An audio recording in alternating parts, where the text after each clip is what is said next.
우리가 기하를 설명할 때 유클리드 시대에서는 두 점을 지나는 직선이 하나가 존재한다. 그러면은 이게 직선을 정의한 거예요. 하지만 해석기하, 즉 좌표상에서 이 직선을 설명하게 되면 뭐가 된다? 그렇죠. y는 ax 플러스 b라는 식이 나오죠. 이 식이 뭡니까? 단순히 식이에요? 아니죠. 함수죠. 결국 이 직선을 그린다라는 것의 가장 심플한 거는 두 점이지만 이 두 점을 연결한 이 직선 위에 있는 것들은 모두 같은 성향을 가진 것들이다라는 거죠. 따라서 기하 역시도 함수로 바꾸어서 볼 수 있는 이후에 이 부분을 우리는 대수적 기하라고 부를 건데요. 그리고 특히 좌표 위에서 이루어지는 대수적 기하를 해석 기하라고 부릅니다. 대수적 기하 안에 해석 기하만 있는 건 아니에요. 벡터 기하도 있어요. 따라서 우선 잠시 이러한 이 아이디어는 공통적으로 뭐를 담고 있는 것이다? 함수죠. 함수 누구? 어느 나라? 그래요. 독일의 클라인. 클라인은 수학교육의 아버지. 따라서 이러한 클라인의 주장은 결국 학생들에게 현실에 맞는 수학을 가르치자 이런 부분이었던 거죠. 점에도 보니까요. 수학의 추상적 측면과 실용적 측면 사이 균형을 유지해라. 또 뭐 연역적 사고와 기납적 사고의 균형을 이루어라. 자연현상과 사회현상을 수학적으로 관찰하는 능력을 발달시켜라. 이런 말을 하고 있네요. 이제 미국의 무어로 가볼까요? 무어는 미국에서 그러니까 수학교육이 아니라 수학학회가 있어요. 근데 그 수학학회가 처음 만들어졌을 때의 초기 회장이셨는데요. 그만큼 또 다 대단한 분들이세요. 페리 하면 우리 수학자로 유명하잖아요. 그랬을 때 미국은 뭐 영국이나 독일처럼 산업혁명의 영향을 직접적으로 받았다기보다는 그냥 신흥국가였죠. 여기도 나오지만 자기네들끼리 이러한 유럽의 영향이 실어서 모여서 만든 다채로운 문화를 가진 그런 국가였죠. 그래서 그들은 그냥 이런 영향이 아니라 지금의 이 미국의 분위기를 그냥 잘 유지했으면 좋겠다. 이런 거였어요. 그래서 맨 아래 이런 사회적 상황과 일관되게 학교 수학에서 상업 계산, 실용기하, 항해술, 측량술, 삼각법 등을 주로 다루었다. 이거 다루고 있었어요. 한편 넘길게요. 한편 초등학교 산수의 교육은 여전히 형식 도야적인 과정 훈련을 중시하고 있었대요. 교육이라는 거는 누군가가 이렇게 개혁하지 않으면 고전적인 방법을 좀 좋아하죠. 따라서 1895년 듀이와 맹레라는 산수의 교육의 실측의 중요성을 강조했고요. 이후에 이제 듀이 할 때 다시 한번 설명합니다. 실측이란 건 측정이죠. 직접 measure, 재는 거. 아동 심리학자들은 구체적인 경험적 사실로부터 산술 학습을 시작해야 되는 거 아니냐라는 주장도 합니다. 그러한 부분 미국에서의 주장이 유럽에서 근대운동을 하고 있는 그의 영향을 직접 받아서 무어가 주장을 연결해서 하게 된 거죠. 점점점 읽어볼게요. 그러면 두 번째 점. 학생들에게 도형 그리기, 종이 접기, 모형 제작 등을 통해 직관기하의 도적적 학습의 경험을 제공해야 되는 거 아니냐. 오케이. 그 다음에 두 번째, 그 밑에 점. 기하지도는 직관기하, 비형식적 추론, 형식적 추론을 병행하여 지도하는 게 옳다. 등으로 설명을 합니다. 특히 무어하면은 실험실법 위주로 진행하는 걸 주장하다. 실험실법. 그러니까 수학도 실험실법으로 지도하라라고 주장을 했다는데 실험실법이 뭐예요? 이렇게 깊이 있게 아시지 마시고요.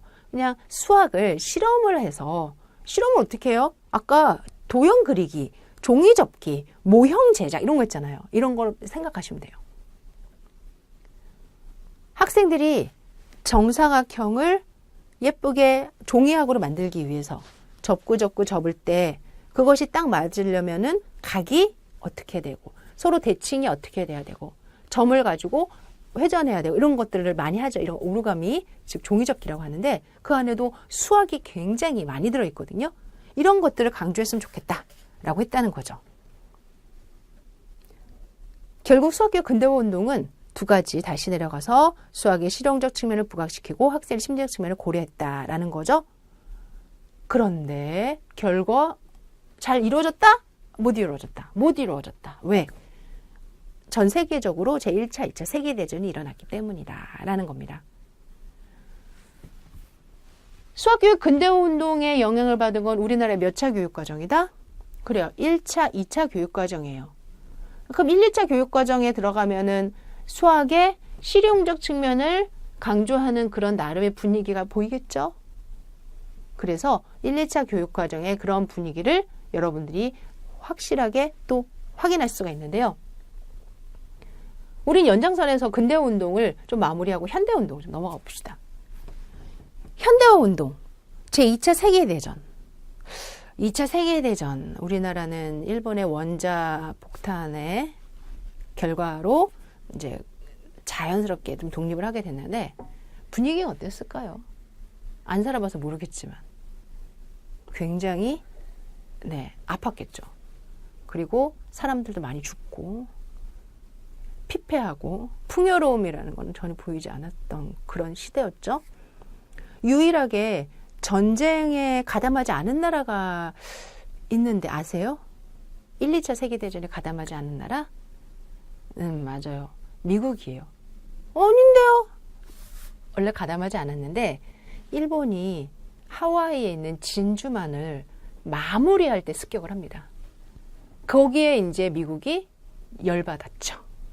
그래서 니네들 왜 그래? 내가 뭘 잘못했는데? 난 너희들한테 미사일 팔았어. 난 너희들한테 원하는 거 우리가 열심히 만들어서 팔았는데 니네들 이러면 안 되지. 이러면서 자신들이 가지고 있는 모든 군대를 다 동원해서 전 세계의 힘을 한 번에 다른 나라들이 전쟁에서 지쳐있을 때 미국은 그 분위기에서 열심히 반대로 그래서 2차 세계대전 이후 가장 큰 힘을 얻은 나라가 있다면 미국인 거죠. 미국은 1차, 2차 세계대전에 참여하지 않았습니다. 자기네들과 전혀 관계가 없어요. 하지만 굉장한 물자, 그 다음에 전쟁에 필요한 여러 가지 도구들을 계속 그 나라들한테 팔아요. 그러면서 굉장히 부국한 국가가 됩니다. 역사적으로는 미국을 제1차, 2차 세계대전이 완성시킨 나라다 이렇게 얘기한다고 전 들었어요. 여하튼 그러면서 미국이 2차 세계대전 이후에 가장 큰 국가가 되었고 경제, 문화, 교육 모든 것이 다 흐트러지지 않은 상태에서 연장이 됐으니까 탄탄하게 됐겠죠. 결과 수학교육 현대화 운동도 미국이 주축이고요. 백투베이직도 미국, 프로블럼 솔빙도 미국, 그 다음에 파워, 매스 파워도 미국이란 나라가 주축이 되고 지금 모든 교육은 20세기 중반 이후 문화 다 미국이 주축이 된 이유가 이 전쟁 이후 그런 분위기 때문이다라고 알고 계시면서 세계대전 무엇을 낳았다고요? 전쟁을 마무리했지만 사람들은 되게 힘들어지죠. 그런데 중요한 거는 그런 사회적인 걸 논하려는 게 아니에요. 이 전쟁이라는 걸 통해서 사람들이 힘들어지는 거는 사회적인 거고 수학적으로 한번 가봅시다. 원자폭탄이 터졌다고요? 그거는 원자폭탄을 만든 과학자들의 힘이겠죠? 근데 그 과학은 어디에 있었다? 수학에서 온 거죠. 레이더가 생겼다고요? 군사가. 근데 그걸 만든 사람은 과학자라고요? 하지만 수학의 힘이죠. 따라서 이 당시에 수학과 과학이 굉장하게 발전합니다. 이 발전되는 수학과 과학을 우리는 무슨 수학이라 부른다? 현대 수학이라 불러요. 즉 19세기까지의 수학보다도 이 50년 안에 만들어진 수학이 그 이상으로 빵 터졌어요. 현대 수학? 네, 책에 보니까 이런 말합니다. 2차 세계대전은 과학기술의 급격한 진보에 따른 여러 변화에 대응하기 위한 교육, 특히 과학, 수학 교육의 개혁의 필요성이 요구되었다. 과학기술의 급격한 진보에 따른, 이해되시죠? 그리고 그 당시에 만들어진 수학, 여러분들이 대학에서 배우는 선형대수, 복소함수, 또는 뭐 정수론? 이런 이 수학들이 다 어디서 왔을까요? 19세기 이후에 만들어진 그런 현대 수학이에요. 그래서 현대 수학이 뭐예요? 그러면 대학에서 배우는 수학이요. 이렇게 이야기를 하시면 됩니다. 과학과 수학의 변화가 현대 수학화되고 있는데 현실에서는 아무래도 미국은 전쟁 영향을 받지 않은 상태에서 무어 이후에 실용성을 강조하는 수학을 그냥 유지했겠죠. 이쯤 되면 어때요? 진짜 외부에서 쓰는 수학과 학교에서 쓰는 수학 사이 괴리감이 생기겠죠? 맞습니다. 그래서 현대화 운동에서는 이러한 현대 수학을 학교로 투입을 했으면 좋겠다라는 운동이에요. 단 뭔가 계기가 있으니까 투입을 할 거 아니에요. 이때는 산업혁명 이후에 시대적인 어떤 변화. 그럼 이때는요. 현대 수학은 뭐 대학에서 알아서 가르칠 텐데 뭐 학교에까지 반영을 해. 그렇죠. 아니라고요? 아, 네. 바로 이 세계대전의 마지막이 미국 소련이고요. 소련이 이후에 책에도 나오죠. 1975년 바로 스푸트닉 인공위성이라는 대단한 결과물을 1957년 10월에 소련이 즉 공산주의 국가의 대표가 스푸트닉 인공위성을 발사를 하면서 미국과 다른 나라는 화들짝 놀래죠. 아, 인공위성을 통해서 우리가 뭐 하는지 보려나 보다. 그러면 우리도 가만히 있을 수 없죠. 우리도 쏘자. 그런데 쏘자가 중요한 게 아니라 우린 계속 쏘자가 된 거죠. 그 계속 쏘려면 그걸 많이 만들 수 있는 자원들이 있어야 되죠. 그래서 학교에 일찍부터 수학과 과학을 좀 전문적으로 투입을 해서 그들을 어렸을 때부터 수학자와 과학자로 양성하자 이렇게 분위기가 생긴 겁니다. 수학자와 과학자 양성. 이들의 목표는 그거예요. 수학자 양성.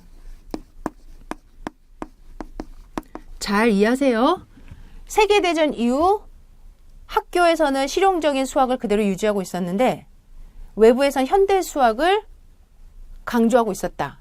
그 와중에 소련에서 인공위성이라는 결과물을 만들고 우리는 그 대안으로 수학자를 양성하자라는 주장을 하게 되었다. 그러면 수학자 양성하려면 어떻게 해야 돼요? 수학자들이 알고 있는 수학을 가르쳐야 되겠죠?